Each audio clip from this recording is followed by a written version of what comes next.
দেৱ-দেৱীৰ ওপৰত অত্যাচাৰ নচলিব হিন্দু দেৱ-দেৱীৰ ওপৰত আঘাত নচলিব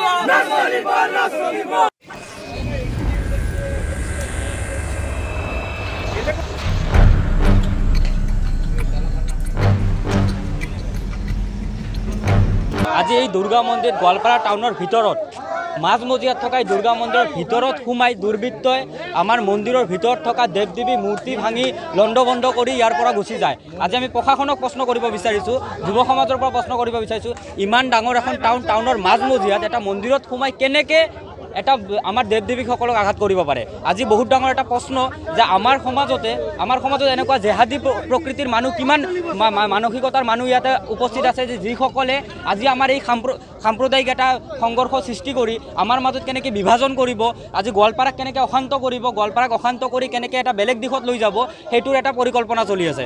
মই ইয়াৰ পৰা প্ৰশাসনক জনাই দিব বিচাৰিছোঁ, সকিয়নি দিব বিচাৰিছোঁ, এতিয়া সময় আছে 24 ঘণ্টাৰ ভিতৰত আপোনালোকে ইয়াৰ উচিত তদন্ত কৰক। ইয়াৰ পিছফালে কি ৰাজনীতি লুকাই আছে আমি এটা আভাস পাব বিচাৰিছোঁ বা আমি আভাস এটা পাইছোঁ। অহা 10 তাৰিখে ইয়াতে এভিকশ্যন হ'ব কৃষ্ণাইত যি সংৰক্ষিত বনাঞ্চল আছে আমাৰ পাইকান বনাঞ্চলত আমাৰ এভিকশ্যন হ'ব।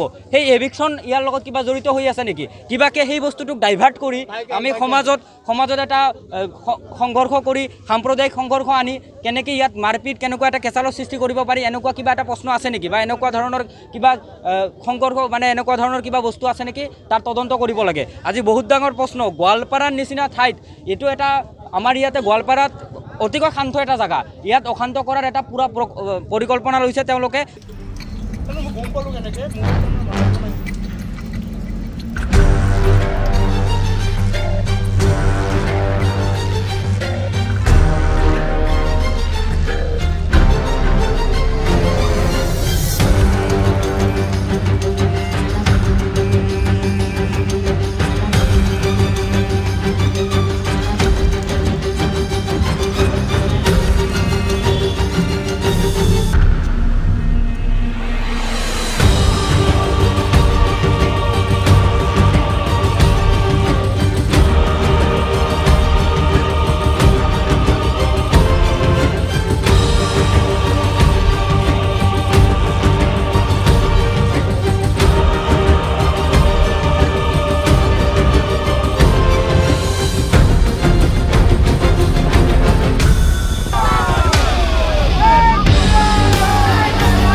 আমাৰ গোৱালপাৰা দুৰ্গা মন্দিৰ এইটো আচলতে বহুত দীৰ্ঘদিনীয়া মন্দিৰ, জানেই আপোনালোকে 68 বছৰ চলি আছে। আৰু আজি যিটো ঘটনা ঘটিল, কোনো এটা দুৰ্বৃত্তই আহি আমাৰ এই মন্দিৰ প্ৰাংগণত আচলতে আমাৰ 7টামান মন্দিৰ আছে। ইয়াৰ ভিতৰতে কালী মন্দিৰ, মহাদেৱ মন্দিৰ, লক্ষী মন্দিৰ আৰু ঠিক সেনেকৈ সন্তোষী মা মন্দিৰ আছে আৰু দুৰ্গা মন্দিৰো আছে।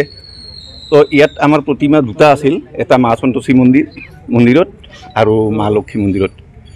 ঘটনা হ'ল এটা দুৰ্বৃত্তই ঠিক বৰষুণৰ সময়ত হয়তো 8টা 8:30মান বজাত এনেকুৱা হ'ব, সেইখিনি সময়ত কোনো নথকাৰ সুযোগ লৈ প্ৰতিমাবিলাক ভাঙি থৈ গ'ল আৰু মন্দিৰটোতো বহুত গণ্ডগোল কৰি থৈ গ'ল।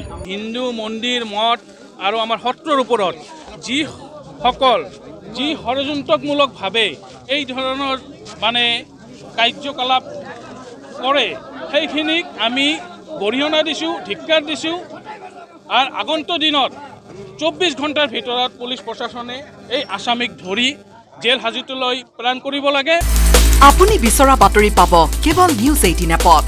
নিউজ 18 এপ ডাউনলোড কৰিবলৈ স্কেন কৰক এই QR কোড।